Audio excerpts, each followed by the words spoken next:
ఓ దైవ సేవకుని కుమార్తె కన్నీటి కథ చెప్తా. చిన్నప్పటి నుంచి సండే స్కూల్లో పెరిగింది. సండే స్కూల్ టీచర్గా మందిరంలో పనిచేసింది. 200 మంది విశ్వాసులు కలిగిన సంఘం.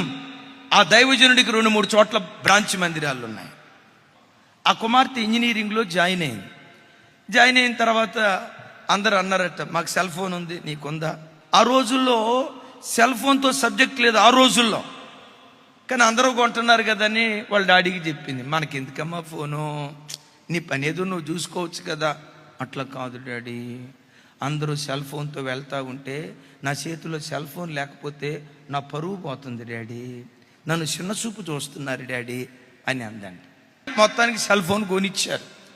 ఆ అమ్మాయి సెల్ ఫోన్ కొన్న తర్వాత అందరూ అడిగారట, నా ఫోన్కి ఫేస్బుక్ ఉంది, నీకుందా అని. అంటే వాళ్ళ డాడీని అడిగిందట, అమ్మ డాడీ ఏదో ఫేస్బుక్ అంటున్నారు, నేను కూడా ఫోన్లో ఫేస్బుక్ పెట్టుకోమంటావా డాడీ అన్నాడట. నీకెందుకు ఆ ఫేస్బుక్ అని చెప్తే ఒక 1 రోజుల పాటు ఫేస్బుక్ లేదు.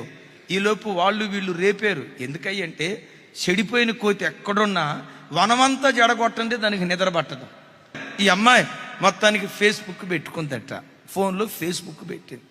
ఈ ఫేస్బుక్లో ఫ్రెండ్స్ రిక్వెస్ట్ వస్తుంది కదా, జస్ట్ ఫోన్లో మెసేజ్ చేస్తా ఉన్నాను అంతేగా. అసలు నేనంట, నీకెందుకు ఫేస్బుక్? చదువుకునే ఆడబిడ్డకి నీకెందుకు ఫేస్బుక్? ఉద్యోగస్తులకు కూడా మీకెందుకు ఫేస్బుక్? ఆల్రెడీ ఉద్యోగం వచ్చిందిగా. నేనంట మగబిడ్డలకి ఎందుకు, చదువుకునే బిడ్డలకి ఇన్స్టా ఎందుకు ఫేస్బుక్ అన్న? జనరల్ నాలెడ్జ్ సంపాదించుకోవటానికన్నా అంటారా? ఆ జనరల్ నాలెడ్జ్ సంపాదించుకోవాలనే పరంపరలో కొంతమంది సివిల్కి ప్రిపేర్ అయ్యే వాళ్ళు ఉంటారు. వాళ్ళు చూసే వేరుగా ఉంటాయి, కానీ మనం చూసేది ఎక్కువ శాతం ఏంటి? టైంపాస్ బఠానీ, హే టైంపాస్ టైంపాస్ టైంపాస్, ఈ బఠానీ కార్యక్రమాలు ఎక్కువసేపు చూస్తారు. మొత్తానికి ఎవడికో ఫేస్బుక్లో లింక్ కలిసిందట. ఓ దైవజనురాలి కుమార్తె ఒక అన్యుడితో కాలు జారింది. పెళ్లి చేసుకుంటాను అన్నాడు. ఈ అమ్మాయి గర్భవతి అని తెలిసిన తర్వాత, నేను నిన్ను చేసుకున్నాను, ఏం చేసుకుంటావో చేసుకో. గర్భంతో తండ్రి దగ్గరికి వచ్చింది. సంఘంలో ఉన్న ప్రజలందరికీ తెలిసింది.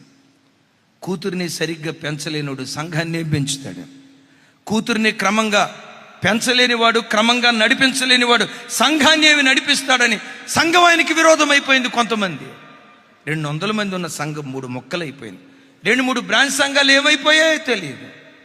నా ప్రభు బిడ్డలారా, ఫేస్బుక్ అనే ఒక చిన్న లింక్ ఒక ఆడపిల్ల జీవితాన్ని నాశనం చేయటం కాదు, ఒక సంఘాన్ని, వ్యవస్థలను నాశనం చేస్తూ వచ్చాయి.